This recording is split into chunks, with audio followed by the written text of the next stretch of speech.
I want us to talk about Kendrick Lamar. And this is an element of the show that everyone knows, where we talk about music that was released in that week.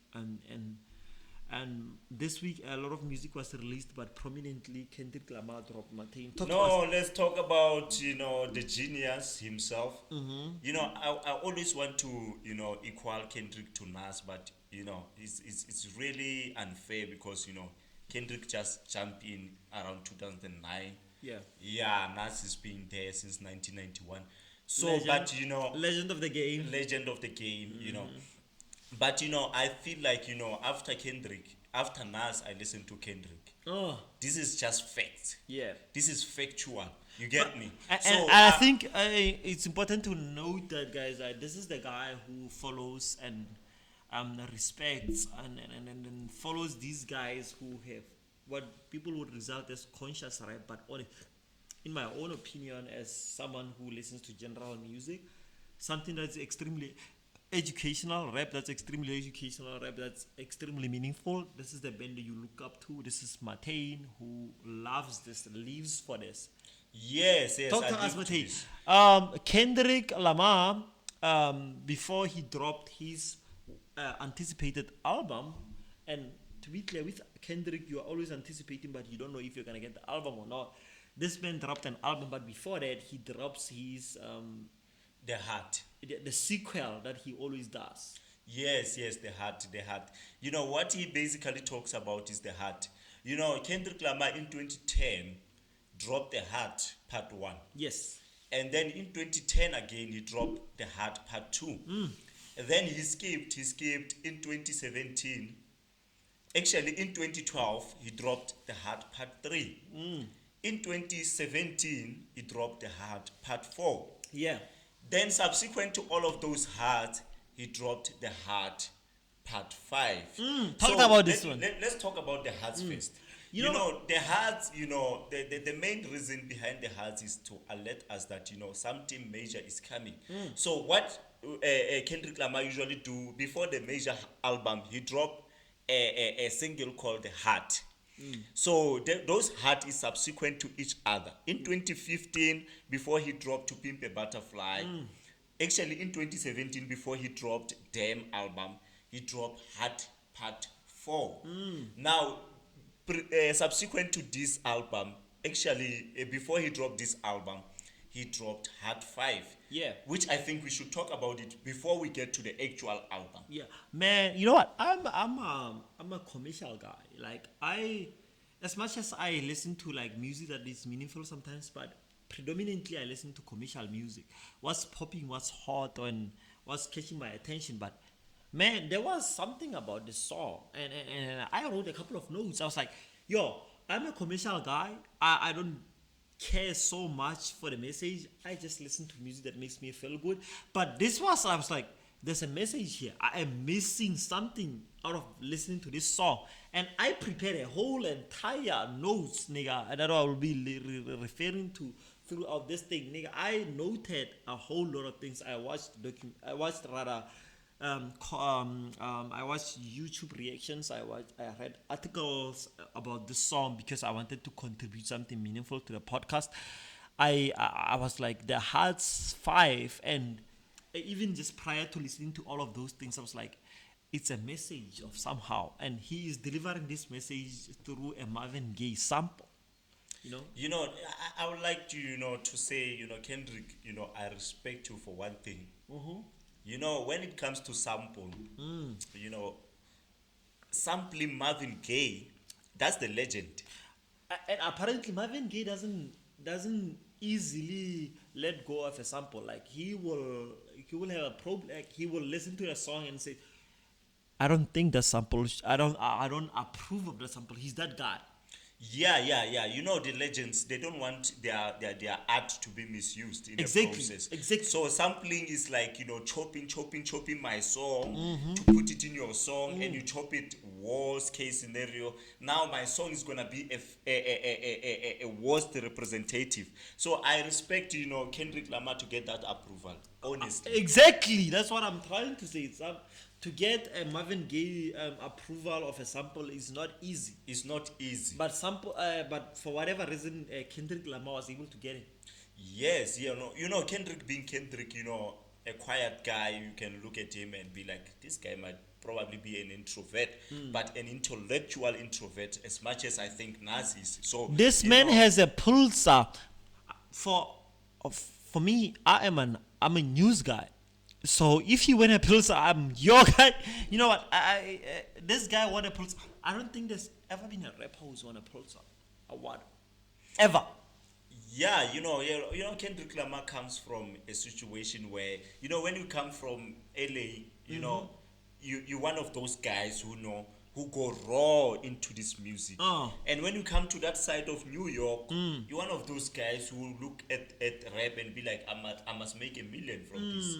So I think, his background have crafted his musical taste. Matei, talk to us about the hard part 5. the hard part 5. Let's talk about the hard part 5 from my perspective, actually, because annotations in Genius, can mislead you a little bit. So let's talk about hard part 5 from what I've observed. The first verse. I want to talk about the first verse. Talk about the first verse, Matei. Kendrick was like saying, "Here's what I see the culture to be." The second verse, he continued to say, "Here's what I see the culture to be." And then he closed the second verse by saying, "Fuck calling it a culture." In the third verse, he came back and said, "Here's what a culture should be." Oh my God. So in the third verse, he was actually dwelling deep into what he think the culture should be, which I agree with him, because he was talking about, building a community where, we all come together, building a community where we work together, building a community where we produce successful everything. So, but in the last part of the third verse, he signaled one of the icons. The one guy who was killed, the one guy who I looked up to since the beginning, Nipsey Hussle. Oh man! And he portrayed that song as if he's Nipsey. Even in individual, he appeared as Nipsey, which it really touched me to see that. But in most part of the lyrics, he was saying, "To the killer, the killer, we forgive you." Oh my God. To the killer. Oh my God. This was for me when I heard this, Martin. I you know what I you know what, and you know me. I'm a music guy. I love music. But I do not get into the details and I start with the lyrics immediately. If the lyrics means something to me later on, I will listen to them. But Kendrick Lamar's last verse on this thing was what, honestly, just one of the I mean he starts the third verse by saying, to my brother, to my kids, I'm in heaven, to my mother, to my sis, I'm in heaven. And I think it's important to mention that he is saying this from the perspective of Nipsey. And it's not just from a perspective of history, because the visuals are showing Nipsey in his face as he's rapping this verse. He's saying, to my father, to my wife, I am serious, I'm in heaven. To my friends, make sure you counting them blessings. To my fans, make sure you make them investments. And this is what Martin was referring to my killer, that speed up to my demise, I forgive you. Just know your soul is in question. And he continues to say, I seen the pain in your pupil when that trigger had squeezed, and though you did me gruesome, I was surely relieved. I completed my mission. Wasn't ready to leave, but fulfilled my days. My creator was pleased. And this rocked the hip hop community to say, what the fuck? And that's the type of artist Kendrick Lamar is. Every time and you said a word in our live stream, you said he is consequential. You said it's detrimental. Exactly. He when he drops, it's detrimental to the culture. It's consequential to the culture. And I feel me, you. me reading the last third verse of this album, or rather this track, the Hearts Plus 5, I was like, oh my god, this is insane. From saying this from Nipsey's hustle, who is deceased, it's just absolutely mind blowing. First, but also it's something that I believe Nipsey would say when he is up in heaven and he has relaxed. Because Nipsey, at the time of his death, was building a lot of not just businesses, but also like just educational situations that would advance his community. And Nipsey was really trying to get his community to focus on what really matters. And in this song, Kendrick Lamar has laid out what the culture has represented. It has represented jail. It has represented being arrested. It has represented violence. It has represented all the negative things. But Nipsey, not leaving his wood, he has said, you know what? I want to be the one who takes or shifts the perspective that we hold in our culture. I wanted to shift it to negativity. I want to do this to investment. I want to shift it to leading the culture to a more positive thing. That's what Nipsey was saying. So, and for him to say all of these things in his last verse after criticizing the culture so, correctly so, honestly, if we are being honest, I think only Kendrick Lamar can pull through such an appointment. Yes, I think I agree with you with what you just said. I think Kendrick being Kendrick. I've been following this guy for a very long time. I mean, I told you even last time to say, when Kendrick drops, it's gonna be cannibalism. It's gonna go wild. So we appreciate you for part 5. Let's dwell into the album, which is wild. Matane is a big fan of this album. Matane, take us through this album. It's called Mr. Morale and the Big Steppers. I'll talk about the album. The album consists of 2 discs. Yes. But I'm not surprised because how can we wait for Kendrick Lamar for such a long time and then give us 9 songs? So No. for him giving us 2 discs, which is 18 songs, I think it was a major shift. It's a major shift. But I want to talk about the first song of the album, United in Grief. Oh. United in Grief. Kendrick Lamar is talking about his perspective. His perspective as a rich guy. Oh. And he's talking about it in a way that we can relate to him from the fact that we're the ones who are looking at him and putting him in a pedestal. And he was saying, guys, you know what? I might be rich, I might be everything. I grieve. I grieve too. I grieve. Because our community is consisted of all these elements that we cannot avoid, it appears. Yes. Murder of the people that we care about. Yes. So these things affect me in a human level as well. Even though I appear to be above them now. I appear to be immune to them now. These are the people who die that I know. Yeah, that's powerful. And one of the other thing that I want to quote in subsequent to this album, because we have them album that was dropped in 2015. Yeah. He has this song called Feel. That's in the Them album? Yes. And this song, he said, nobody pray for me. I don't know what these people are thinking. Maybe they think I'm such a supernatural guy who don't feel anything. But I'm feeling like nobody care for me. Nobody pray for me. So I think, from now on, United in Grief is telling us that, we must look at our idols, our artists, that our celebrities, our celebrities that, they are going through the same shit. And nobody pray for them. We should pray for them. I listened to the album and honestly, obviously, Matane is the guy who you go to for this album. And Matane, I said in our live stream yesterday, we should literally not let this album die just like the rest of the albums. We should go through one track through 18. Yes. And we review each and every track. Yes, that's true. Because you said an important word. You said it's consequential to the culture. Yeah. It's very consequential, but I think we should do a general review today. Yes. And then once we've done that general review, then we can go track to track in subsequent episodes. Yeah, but Martin stuck to United in Grief. But Martin, I don't think that's the only track that you wanted to highlight. What other Yeah, track I you wanted to, also to highlight the track called "We Cry Together." Martin, talk to us about the track.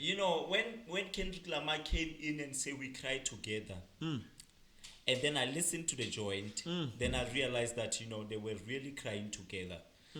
But it was just an argument between a Kendrick Lamar and someone else, which subsequently can be, the wife in this situation. Although, he featured someone who will represent that part.